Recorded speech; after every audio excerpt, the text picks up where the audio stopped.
Hello guys, welcome to my channel. Today we are going to see how to fix a Java exception has acquired error. Let's fix it guys. Open up Chrome, search Java and press enter. Select the java.com website. You just need to scroll down. Select Java SE development kit. You just need to scroll down. Here you just need to select the JDK23 and scroll down. Select in this list Windows and you just need to select next to x64 installer.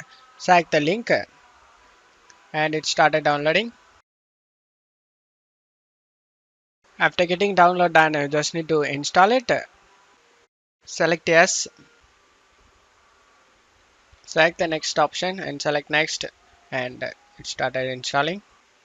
After getting installed done, you just need to close stuff here, and now your problem should be fixed. And that's it for today's video guys. Give me a like and subscribe. Thank you.